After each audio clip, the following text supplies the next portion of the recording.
पहलगाम हमले का बदला लेने के लिए पाकिस्तान के कई स्थानों को निशाना बनाया गया। आतंकी ठिकानों को भारत ने तबाह कर दिया। बिलबिलाए पाकिस्तान ने भारत पर हमला किया, जो उसकी सबसे बड़ी गलती साबित हुई। भारत ने उसके हमले को नाकाम करते हुए जिन्ना के मुल्क के एयरबेस तबाह कर दिए। इस बीच सेना वायु रक्षा महानिदेशक lieutenant general Sumer Ivan D'Cunha ने भारत की सैन्य शक्ति पर बात की। तो ऑपरेशन सिंदूर के माध्यम से भारतीय सेना ने पाकिस्तान के आतंकी ठिकानों को निशाना बनाया और आतंकवादियों को मुंहतोड़ जवाब दिया। जो उनकी बेहतर जगह है वहीं पर आतंकवादियों को पहुंचाया, जिसके पश्चात पूरे देश में एक गौरव की लहर है। इसके साथ ही पाकिस्तान के आतंकी ठिकानों को भी तबाह करने के बाद अब पाकिस्तान बिलबिलाया हुआ है और जिसके पश्चात एक बार फिर भारतीय सेना के अंदर जोश है। So what you have been seeing in front of you is an upgraded L-70, one of the most potent and lethal weapon of Army AD. And recently it has been upgraded by the Bell, giving its own fire control system, making it engaging target in day and night as well.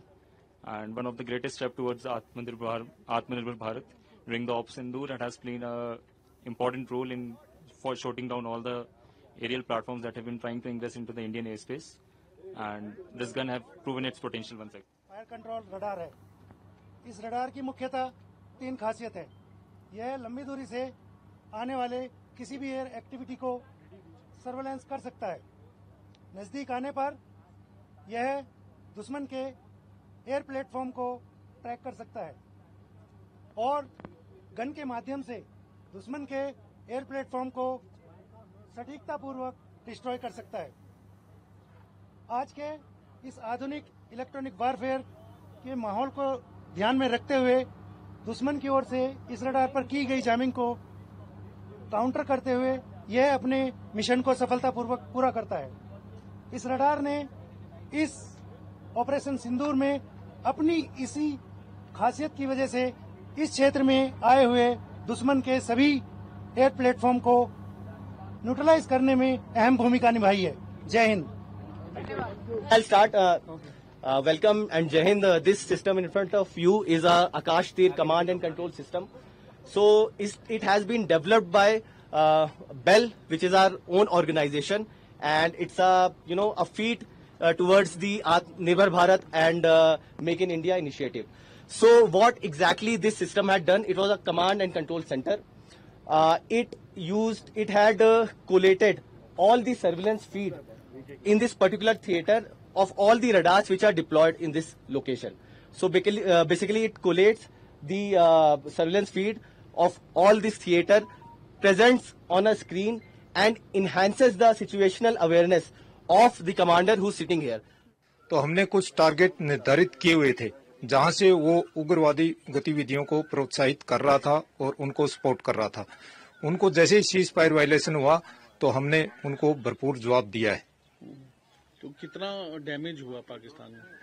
देखिए, damage का तो हमें इतना जानकारी नहीं है, लेकिन काफी मात्रा में उनके ऊपर जो है मोटर का फायर डाला गया है। मोटर जो है वो एक इनडायरेक्ट फायरिंग है, जहाँ पे फ्लैट ट्रेजेक्टरी वेपन काम नहीं करता है, वहाँ पे मोटर एक कारगर सिद्ध हो। आधुनिक युग में जो है हमारे पास भी नई नई टेक्नोलॉजी आ रही है, तो ड्रोन का इस्तेमाल करके हमने उनका पिन पॉइंट जो है टारगेट के ऊपर फायर डाला है और बहुत सारी कैजुअलिटी उसकी हुई है। ऑपरेशन सिंदूर के अंतर्गत हमने दुश्मन के जो सबसे पहले टेररिस्ट इंफ्रास्ट्रक्चर है, जो हमारा एम था, उसको हमने इंगेज किया और उसको बर्बाद किया।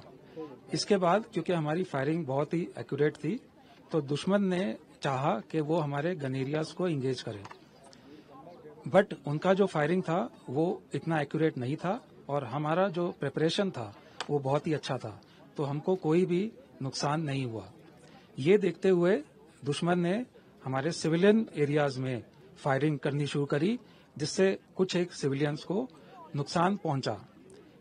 इसके अंतर्गत हमने प्लान किया कि हम दुश्मन के गन एरियाज को इंगेज करेंगे ताकि वो हमारे सिविलियन एरियाज को इंगेज ना कर सके।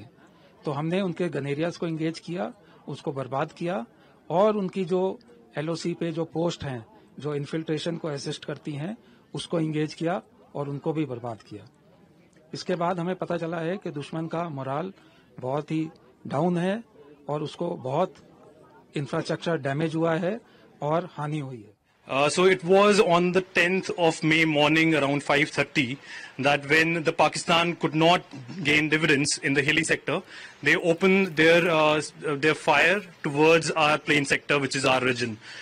Around 5:30, their mortars they aimed towards our forward posts, and their artillery towards our civilian areas were targeted. And thereafter, I must tell you that their fire was not precise. Their fire was uncoordinated. It was in disarray that they were firing on. Like it is said that they were clutching as their straws, and you cannot make a silk purse out of sow's ear. That is why it is like rightly said that they could not have a pitched battle against the might of the Indian Army, and they were all in disarray and in desperation that they were firing onto us. Their rounds fell blind, and our reply to them was clinical, swift, surgical, pinpoint precision onto their post. It was well coordinated between our battalion support weapons, between the artillery, and in close coordination with the air defense. Our boys knew their job well. We had rehearsed it multiple times before. Surveillance centre का महत्व बहुत ही ज़्यादा था। हम लोग surveillance centre के द्वारा उनकी हर एक गतिविधि पे नज़र रखे हुए थे 24 घंटा।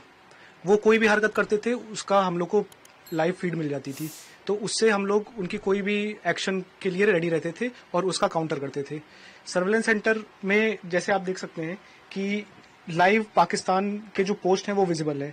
यहाँ पे हम लोग ने यहाँ पे उनके ऊपर बॉम्ब गिराया था। यहाँ पे आप देख सकते हैं कि उन्होंने अभी कैमोनेट लगा रखा है, और ये एक पाकिस्तान की पोस्ट आप देख सकते हैं।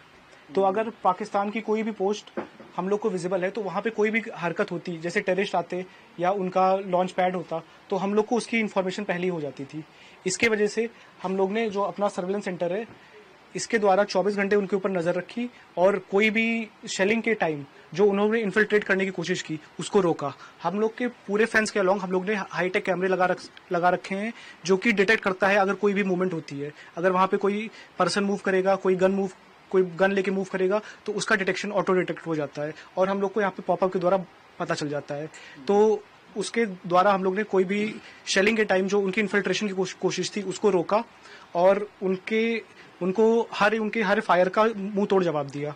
हम लोग को इसके वजह से करेक्शन करने में भी हेल्प मिली। हम लोग का अगर गोला थोड़ा दाहिने बाएं गिर रहा था तो इस सर्वेलेंस सेंटर की वजह से हम लोग को पता चला कि कहाँ पे गिर रहा है, और हम लोग ने उसका करेक्शन देके एग्जैक्ट उनके बंकर्स के ऊपर, उनके पोस्ट के ऊपर हम लोग ने अपने गोले गिराए। ये एक शोल्डर फायर्ड मिसाइल है जो पैसिव आईआर सीकिंग पे काम करता है, यानी कि किसी भी एरियल ऑब्जेक्टिव में जो भी उसका हीट सिग्नेचर होता है, ये वेपन सिस्टम उस हीट सिग्नेचर को आइडेंटिफाई करता है और उसको लॉक ऑन करके उस पर फायर होता है। ये वेपन सिस्टम जहां पे भी डिप्लॉयड था, इसको समय से अर्ली वार्निंग आकाश तीर कमांड पोस्ट के थ्रू मिली, और इसके जो भी फायरर्स थे इन्होंने जिस भी टाइप का एरियल थ्रेट था, जैसे कि लॉइटरिंग म्यूनिशन जिसका खुद का आईआर सिग्नेचर होता है, उस आईआर सिग्नेचर को पकड़ा और उसको हमारे लाइन ऑफ कंट्रोल के काफी बाहर ही डिस्ट्रॉय कर दिया। हाँ, जिन VAVPs के प्रोटेक्शन के लिए वेपन सिस्टम डिप्लॉय था, उन पे इसने किसी भी लॉइटरिंग म्यूनिशन को आने नहीं दिया और सभी को डिस्ट्रॉय कर दिया गया। तो काफी ज्यादा सक्सेस रेट है इसका सक्सेस रेट बहुत ही ज्यादा है। हेप्टर्स और फाइटर्स के अगेंस्ट आप बोल सकते हैं 75% से ज्यादा इसका किल रेशियो है। ATGM मतलब एंटी टैंक गाइडेड मिसाइल, इसके द्वारा मिसाइल फायर होती है स्पेशली दुश्मन के लिए, दुश्मन के जो टैंक एक बरखिलाफ ये काम करता है। जी बंकर, इसके अलावा टैंक के साथ साथ ये बंकर और दुश्मन के पोस्ट को भी बर्बाद कर सकते हैं। दुश्मन के जो बंकर है और पोस्ट को बर्बाद करने के लिए एकदम कामयाबी है। तो एकदम सटीक निशाना लगा। जी इसका हिट प्रोबेबिलिटी है 90 to 95%, इसीलिए इसका मतलब एक्यूरेसी बहुत ज्यादा है। और ये जैसे गाड़ी पे है, मूवमेंट भी हो सकती है। जी मूवमेंट करके हम ये दुश्मन के जो आपने जो फॉरवर्ड जोन में हम ऑपरेट करते हैं इसको, ये उधर फॉरवर्ड जोन में जो मोबाइल दस्ते के रूप में काम करते हैं और दुश्मन के जो टैंक है उसको डिले करता है, डिस्ट्रॉय करता है और डिस्ट्रक्शन करने का काम। ताज़ा खबरों के लिए लाइक, फॉलो और YouTube पर सब्सक्राइब कर बेल आइकन दबाएं। साथ ही हर अपडेट के लिए विजिट करें swedeshlive.com।